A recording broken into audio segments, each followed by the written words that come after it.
Hello નમસ્કાર મિત્રો, અમારી યુટ્યુબ ચેનલમાં તમારું સ્વાગત છે। તો મિત્રો, જ્ઞાન સહાયક ભરતીને લઈને એક જે લેટેસ્ટ અપડેટ છે તે સામે આવી રહી છે। તો આ વિડીયોની અંદર આપણે તેની જે વિગતવાર માહિતી છે તે જોઈશું। તો મિત્રો, વિડીયોમાં આગળ વધતા પહેલાં તમે પણ જો સરકારી ભરતીની તૈયારી કરતા હોય અને ખાસ કરીને શિક્ષક ભરતીની અપડેટ મેળવવા માંગતા હોય મિત્રો, તો આ ચેનલને ફટાફટ સબસ્ક્રાઈબ કરી બેલ આઇકન પ્રેસ કરી નોટિફિકેશન ઓન કરી દેજો। આટલું કરવાથી મિત્રો સરકારી ભરતીની કોઈ પણ નવી અપડેટ આવશે તો સૌથી પહેલાં તમારા સુધી પહોંચી જશે। તો ચલો આપણે આગળ વિગતવાર માહિતી જોઈએ।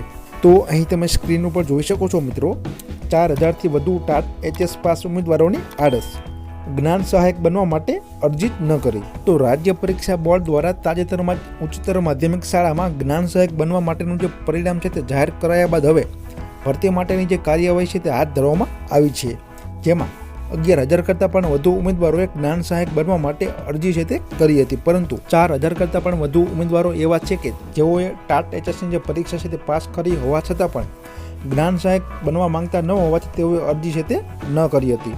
તો મિત્રો, આ હતી આજની અપડેટ। આવી જ માહિતી માટે મારી યુટ્યુબ ચેનલ સાથે જોડાયેલા રહો। જય હિન્દ, જય ભારત।